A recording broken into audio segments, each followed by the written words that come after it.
感じに円盤を連発することができています。プリミティ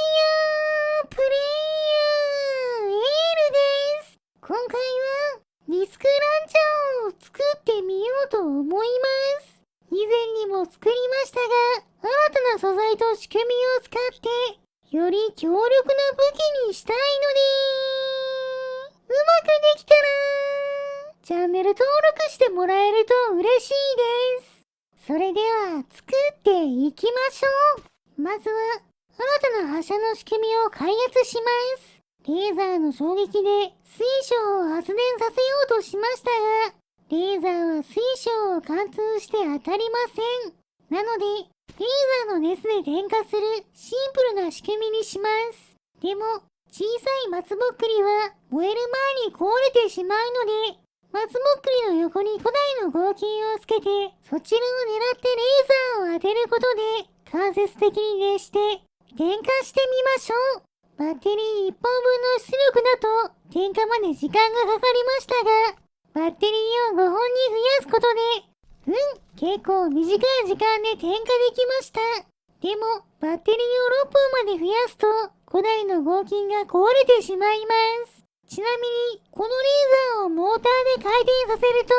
全周囲にレーザーが当たるわけではなく、途切れ途切れにレーザーの当たり判定があるみたいです。ここは現実と違うところですね。点火装置の開発に戻って、リンゴを熱して焼きリンゴにすることで、通電しなくなる特性を利用しようとしましたが、松ぼっくりが燃えるより時間がかかってしまいます。今度は火薬に直接古代の合金をつけて熱してみると、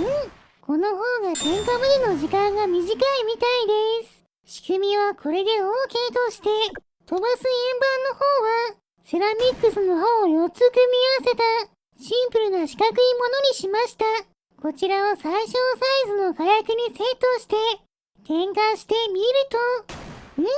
円盤が回転しながら意外と遠くまで飛んでくれました。セラミックスの軽い重量のおかげですね。こちらを連発できるように縦に3枚並べて点火しましょう。結局、火薬の爆発でダメージを受けて壊れやすい混散を使うことで、爆発のたびに古代の合金が外れて、次の火薬に点火できるようにしました。下からレーザーを当てると、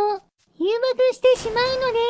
上からレーザーを当てる方法で、なるだけたくさん点火できるように、縦に並べていきましょう。結局15マスの円盤を並べて発射できるようにしました。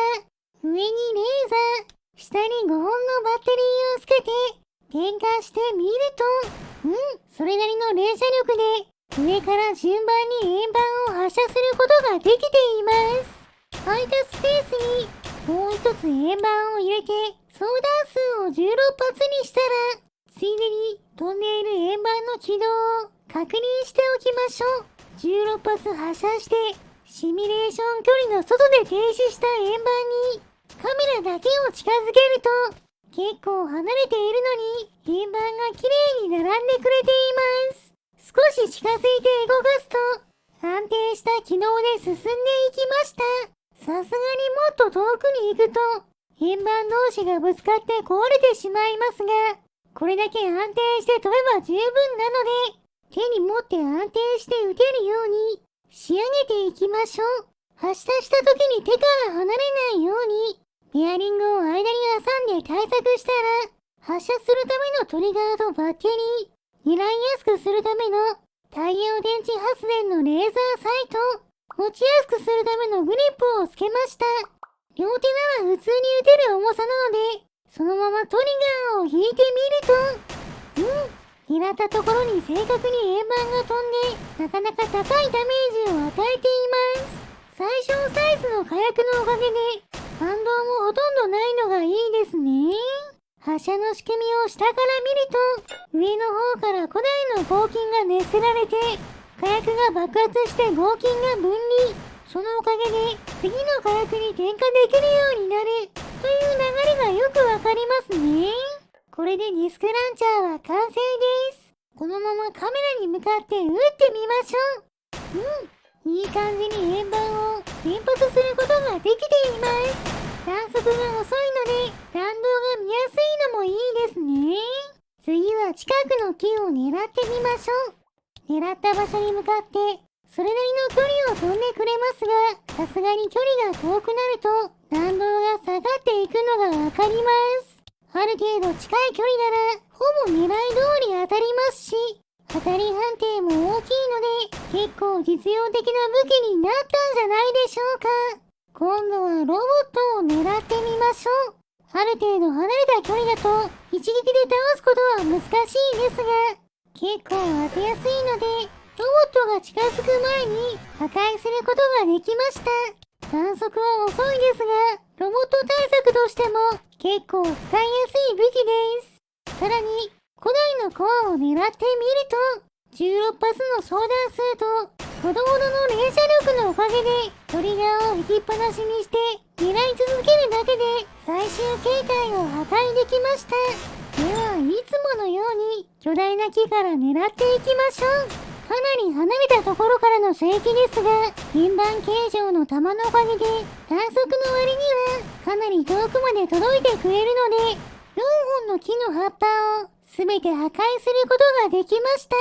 ドローン工場の壁もセラミックスの高い攻撃力のおかげで簡単に破壊することができます。当たった後の円盤が弾かれて飛んでいくのも当たっている感があっていい感じです。風力発電機を狙ってもその高い威力と命中精度でバシバシ円盤を当てて輪切りにすることができています。セラミックス製の円盤は予想以上に強いみたいです。それでは今度はこちらのザコキャラの大群を狙ってディスクランチャーを撃ってみましょう。果たしてどれくら